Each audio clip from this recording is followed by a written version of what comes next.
صدای انجیل تقدیم می کند. درود بر شنوندگان ارجمند. این صدای انجیل است، تنها صدای راستی و حقیقت که از ازل بوده و تا ابد خواهد بود. برنامه‌های ما همه روزه و در همین ساعت از رادیو روی امواج کوتاه پخش می شود.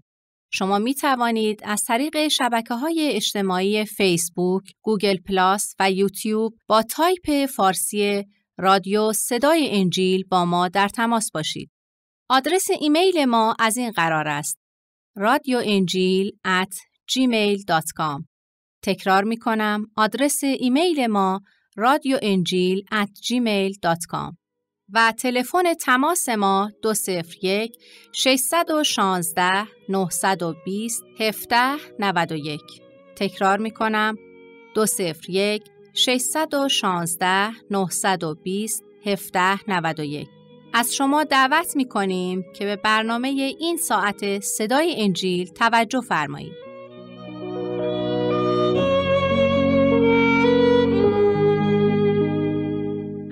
ای خدای محبت و ای قادر مطلق، نام تو را که تنها نامی است باید پرستید بر زبان می آوریم و با تمام وجود و قلبمان تو را که شایسته پرستش و عبادت هستی می پرستیم و ستایشت می کنیم. تو را شکر می کنیم که امروز نیز نور حیات و هستی و امید به آینده را در قلب‌های ما نهادی و با عطا کردن این روز به ما عملاً ثابت کرده ای تو ما را به حال خودمون رها نکرده ای و ما را دوست می داری. خداوندا، ما هرگز قادر نیستیم که در عوض الطاف و کرم و سخاوت و رحمت و فیض عظیمت چیزی بپردازیم.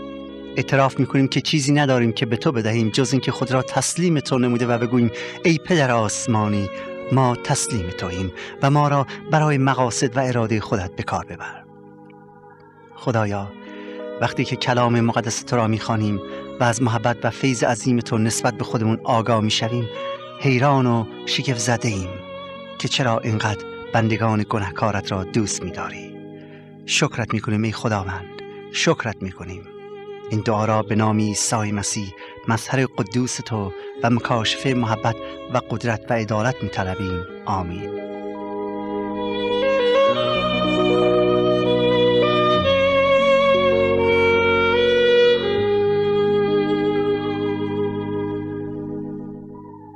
زندگی و تعلیمات عیسی مسیح، اقتباس از انجیل مقدس به قلم حضرت لوقا. دوستان عزیز، صلیب و مرگ و قیام عیسی مسیح نه فقط پایه و اساس و بنیاد مسیحیت است، بلکه مطابق تعلیمات کتاب مقدس اساس نجات بشر نیز می باشد.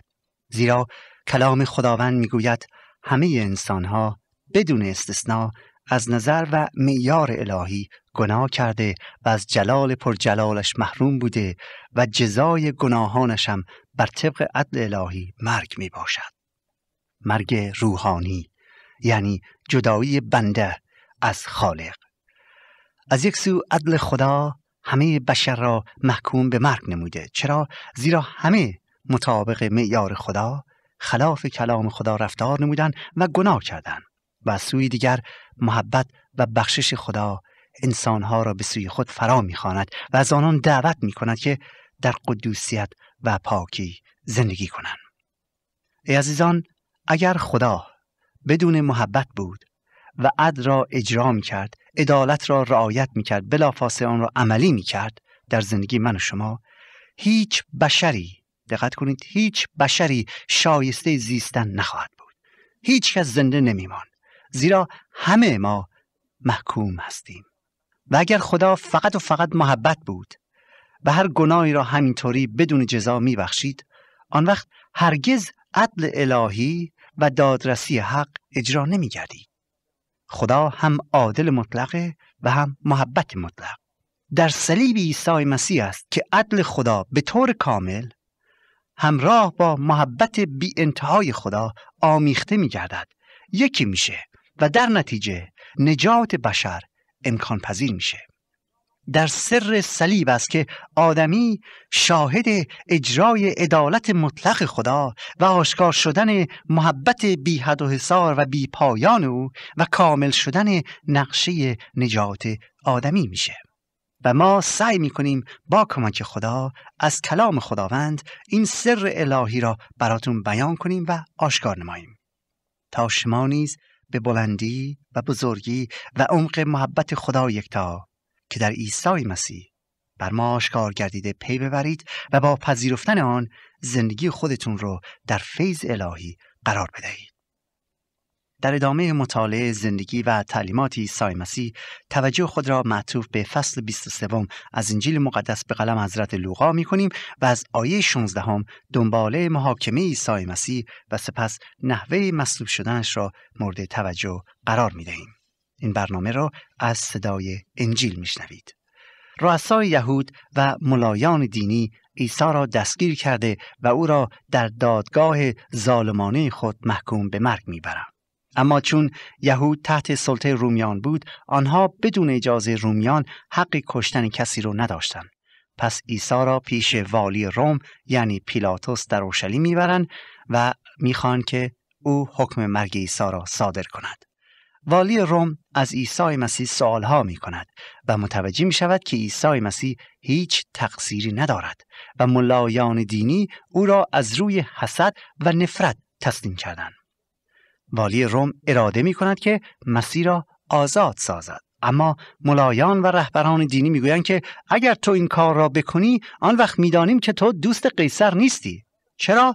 چون عیسی برخلاف قیصر رفتار کرده و مردم را شورانیده تا بر علیه دولت روم قیام کنند. که البته تمام این تهمت‌ها ناروا و غلط بود و رؤسای دینی آرزو می کردند یک رهبری داشته باشند که بر علیه روم قیام کنه و آنها را هدایت کنه در این مورد. بنابراین تهمت‌ها همه نادرست و ناروا بود. حالا رسم این بود که در ایام عید فسح که عید بزرگ یهودیان بود، والی روم به خاطر اینکه لطفی به مردم کرده باشه، از اشخاص یهودی که در زندان بودند برای قوم آزاد می‌کرد. مثلا زندان‌های سیاسی و غیره. زندانیانی که مورد عفو قرار می‌گرفتند معمولاً محبوب مردم بودند. پیلاتوس میگه که حالا من مسیح را تنبیه میکنم و بعد او را به مناسبت عید میگذارم آزاد بشه بره. ولی ملایان دینی آنقدر از نفرت و تعصب و حسرت پر بودن که از پیلاتوس میخوان بارنابا را براشون آزاد کنه. او شخصی بود که به خاطر شورش و قتل که در زندان بود. ملایان دینی فریاد میکردن که مسیح را باید بکشی، حکم مرگ او را باید صادر کنی. از آیه 22 اینطور میخوانیم: پیلاتوس برای بار سوم گفت چرا؟ مگر عیسی چه بدی کرده است؟ من در او هیچ علت قتل نیافتم، پس او را تنبیه کرده رها می کنم. اما ایشان به صداهای بلند مبالغه نموده خواستند که مصلوب شود و آوازهای ایشان و رؤسای کهنه غالب آمد. پس پیلاتوس فرمود که بر حسب خواهش ایشان بشود و بارابا را رها کرد و عیسی را به خواهش ایشان سپرد تا کشته شود. و چون او را می بردن، شمعون قیروانی را که از صحرا می آمد مجبور ساخته صلیب را بر او گذاردن تا از عقب عیسی ببرد. و گروهی بسیار از قوم و زنانی که سینه می زدند و برای او ماتم می گرفتند در عقب او به راه افتادند. آنگاه عیسی به سوی آن زنان روی گردانیده گفت: ای دختران اورشلیم، برای من گریه مکنید، بلکه به جهت خودتون و اولاد خودتون ماتم کنید، زیرا اینک ایامی می آید که در آنها خواهند گفت خوشا به حال نازادگان و رمهایی که بار نیاوردند و پستانهایی که شیر ندادند. در آن هنگام به کوهها خواهند گفت که بر ما بیفتید و به تلها که ما را پنهان کنید، زیرا اگر این کارها را به چوب تر کردند، به چوب خشک چه خواهد شد؟ در این آیات می‌بینیم که پیلاتوس فرماندار رومی سرانجام تسلیم فشار و فریادهای ظالمانه ملایان دینی میشه و به سربازان خود امر می‌کند که عیسی را برده و در خارج از شهر اورشلیم مصلوبش کنند. اگر یهودیان خودشان می‌توانستند عیسی را سنگسار می‌کردند، ولی رومی‌ها معمولاً آدم‌ها را مصلوب می‌کردند.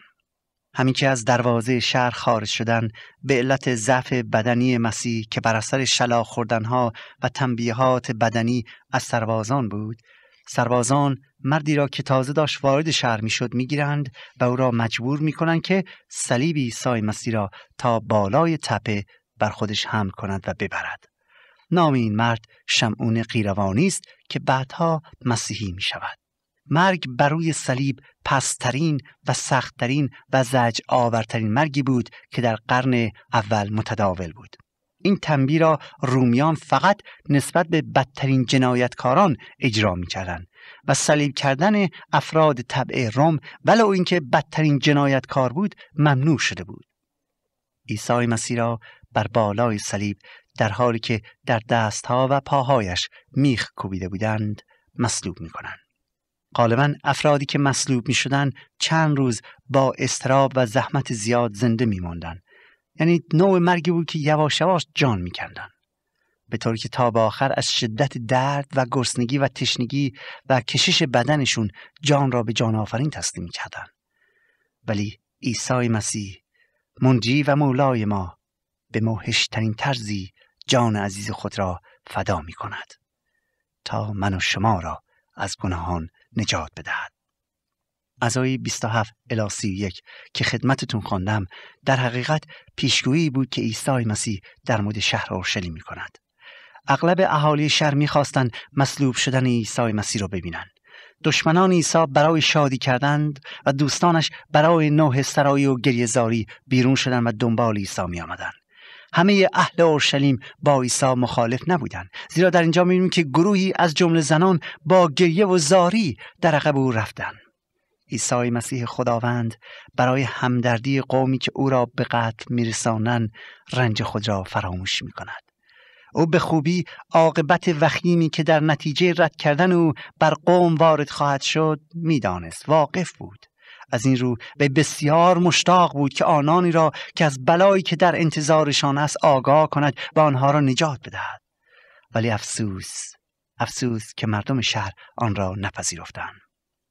زیرا همونطور که مسیح فرموده بود 40 سال بعد آنچنان بلایی بر سر مردم اورشلیم آمد که تاریخ نظیر آن را ندیده.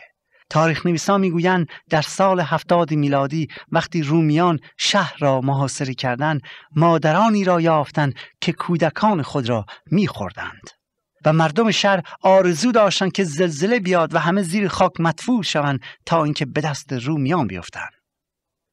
مفسرین و تاریخ نویسان میگویند در آن زمان بیش از 1 میلیون یهودی در اورشلیم قتل عام میشن، از بین میروند. عیسی مسیح به آنها میگوید ای زنان، ای مردم، به حال من گریه نکنید، بلکه به حال زار خودتون گریه کنید. شما که مرا رد کردید عذاب بسیار سختی در انتظارتان است. و میگوید اگر به چوب تر این کار کردن به چوب خشک چه میکنن؟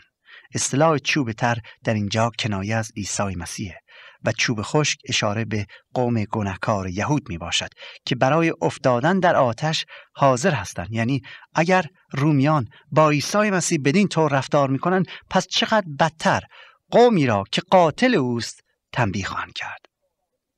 حضرت لوقا از آیه 32 وقایعی را که به هنگام صلیب بودن عیسی مسیح به وقوع پیوسته به طور بسیار خلاصه بیان می فرماید. گوش کنید به آیات این قسمت از کلام خدا. می‌فرماید و 2 نفر دیگر که خطاکار بودند آوردند تا ایشان را با عیسی بکشند و چون به موضعی که آن را کاسه سر میگویند رسیدند او را در آنجا با آن 2 خطاکار یکی بر طرف راست و دیگری بر طرف چپ او مصلوب کردند. عیسی گفت ای پدر اینها را بیامرز زیرا که نمی‌دانند چه میکنن. دوستان گوش کنید به دعای عیسی مسیح بر بالای صلیب. ای پدر اینها را بیامرز زیرا که نمیدانند چه میکنن. وای خدای من، این چه دعایی است. راستی آیا یک انسان میتواند در حینی که دشمنانشان او را میخکوب کرده و دارن او را میکشن اینطور دعا کنند که خداوندا اینها را ببخش؟ عیسی مسیح نمیتواند یک انسان معمولی یا یک پیامبر معمولی باشد. او بر بالای صلیب در حالی که شدیدترین زجرها را تحمل می‌کرد، به مردمی که در اطراف او جمع شده بودند، به رؤسای مذهبی که چشمانشون از نفرت و خشم پر بود، به رومیانی که میخ در دستهایش نهاده بودند نگاه میکنه و به جای که آنها را نفرین کنه، به جای که به آنها فحش بده، کاری که هر انسان معمولی میکنه، به جای که آنها را لعنت کنه، به جای آنکه آنها را نفرین کنه و یا اینکه از خدا بخواد که بلا از آسمان بفرسته، دعای خیر برای آنها میکنه. دعای خیر، دعای بخشش، دعای رحمت، دعای لطف خدا، آنهم برای دشمنانش. او برای همه اشخاص که در جهالت برخلاف او گناه می‌ورزیدن دعا میکرد. راستی دوست من، چه کسی میتواند این دعا را بکند جز اینکه نجات دهنده بشر باشد؟ جز اینکه به میل خودش کفاره گناهان ما را بپردازد؟ جز اینکه داوطلبانه از روی میل و اراده حق حاضر باشی که به جای من و شما جان بدهد، مرگ را تحمل کند تا ما را حیات ببخشد؟ راستی جز منجی بشر چه کسی میتواند این نوع دعا را بکند که ای پدر، اینها را بیامرز، دشمنانم را ببخش، اونایی که به دستهای من میخ زدن، اونایی که منو مصلوب کردن، اونایی که دارن بهم فحش میدن، اینها را ببخش، زیرا که نمیدانن چه میکنن. راستی دوستان، بیاد دارید وقتی که مسیح آزادانه مردم را تعلیم میداد در مورد رفتارمون نسبت به دشمنان چه گفت؟ او گفت دشمنان خود را دوست بدارید و برای آنها دعا کنید و به آنهایی که به شما جفا میرسانند و فحش میگویند دعای خیر و بخشش کنید. ببینید این دستور مسیح بود و حالا خودش عملاً آن چی را که گفته بود آشکار میکند. بین خودش و ما استثناء قائل نمیشه. او آنچه که تعلیم داد خودش انجام داد. اما رومیان و ملایان دینی عمق این دعای عیسی مسیح را نفهمیدن. مسیح 7 جمله بر روی صلیب بیان فرمود و این اولین آنهاست، یعنی این دعا که ای پدر اینها را بیامرز زیرا که نمیدانند چه میکنن. مسیح از این دنیا فقط یک ردا داشت که یک تیکه بود. سربازان رومی ردای او را میگیرن و روی آن قره میاندازن تا ببینن که نصیب چه کسی بشه.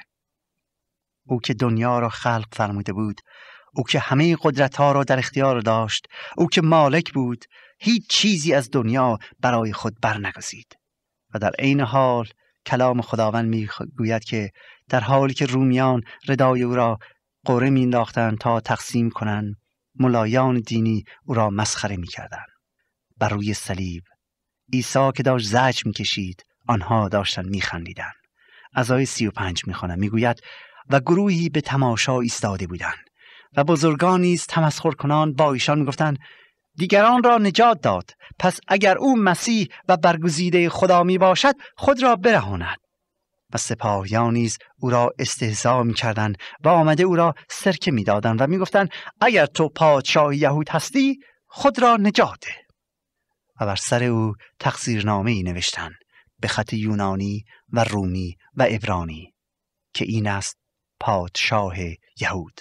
به یکی از آن 2 خطاکار مصلوب بر وی کفر گفت که اگر تو مسیح هستی خود را و ما را برهان.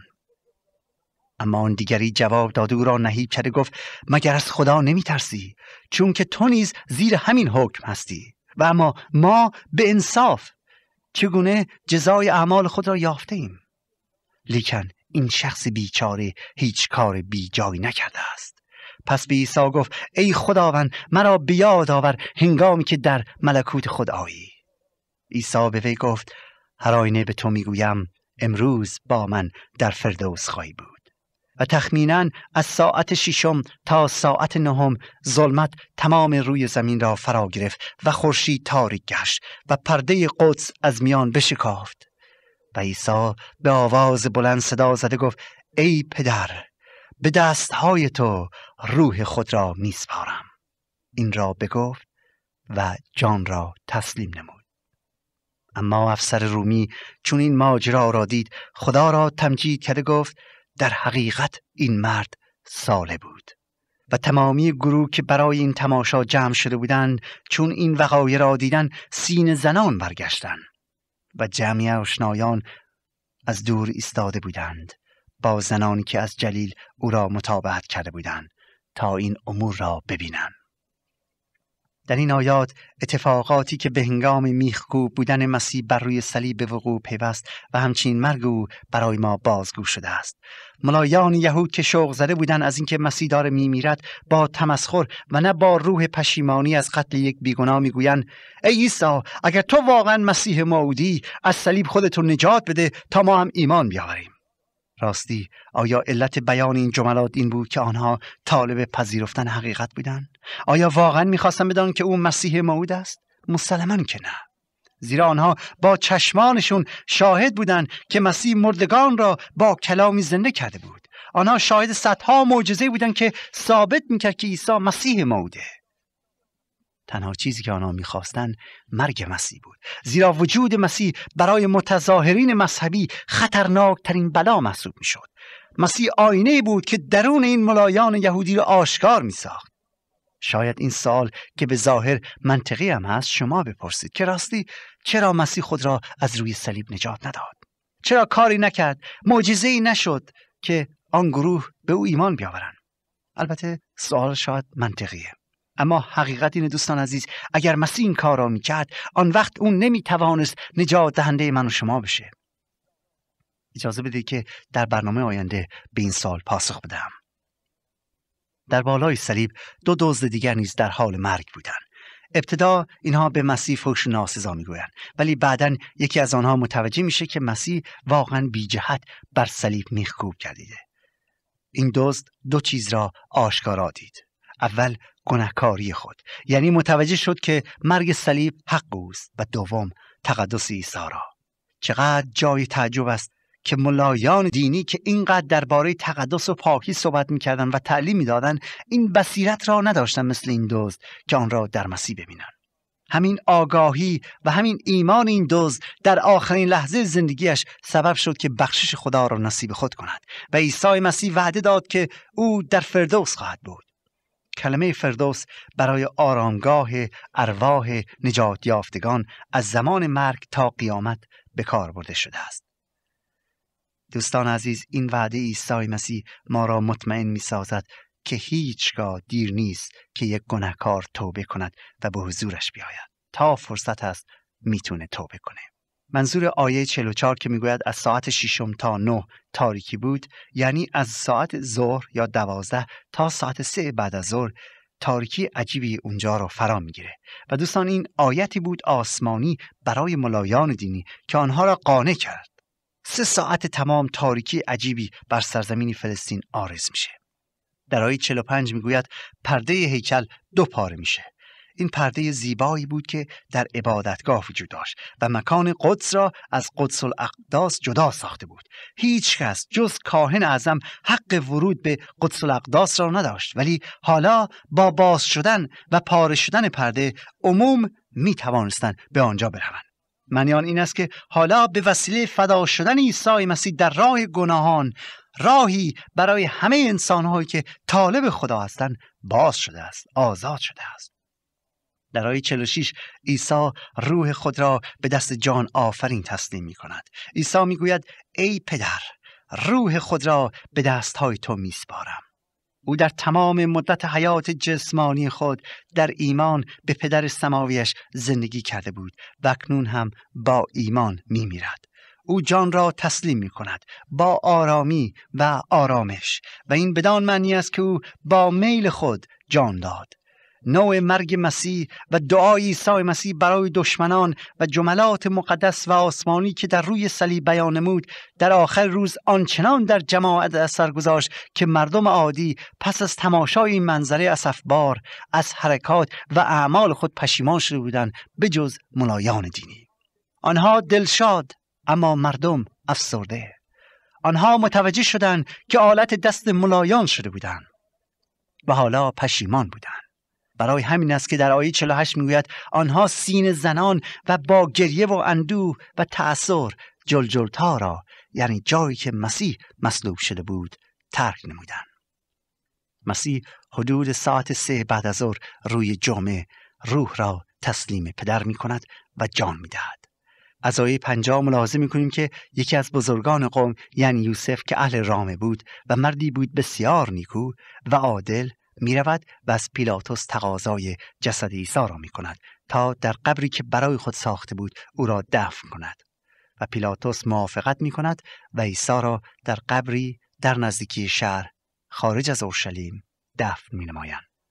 ظاهراً با مرگ عیسی مسیح کار و مأموریت او به پایان رسیده بود و رؤسای یهود نیز در کار خود موفق شدند و تعصب و جهالت بر عدالت و قدوسیت پیروز شده بود. ملایان یهود با شادی و خیال راحت به منزل خود میرن تا فسح را هرچه بهتر و بیشتر جشن میگیرن، آن هم با شکوه تمامتر، زیرا حالا فکرشون از مسیح آزاد شده بود، خیالشون راحت شده بود. اما دوستان عزیز، مرگ عیسی مسیح و کفن و دفن او پایان کار نبود، بلکه آغاز بود، آغاز تولد مسیحیت و نقطه کمال نجات بشریت، نقطه اتمام، آن هم برای نجات ما. زیرا مسیح در قبر نمی ماند، بلکه خداوند مهربان، خدای یکتا، خدای بی شریک و بی نیاز، تنها خدای حقیقی او را در روز سیام از مردگان برمیخیزاند. بله، مسیح بر مرگ غلبه می کند. فصل 24 انجیل لوقا این پیروزی را برای ما بیان می کند، پیروزی که برای مسیح و برای من و شما نیز می باشد، پیروزی او بر مرگ که بزرگترین اسلحه اهریمن است.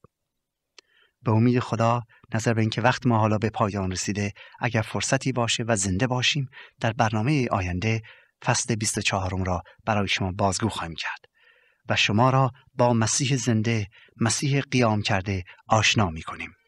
یعنی کسی که بر مرگ پیروز شد و بزرگترین نیرو و قدرت اهریمن را نابود ساخت و امروز نیز ما می توانیم این پیروزی را نصیب خود کنیم. یعنی او به ما این قدرت را می دهد. مسیح زنده یار و یاورتان باد.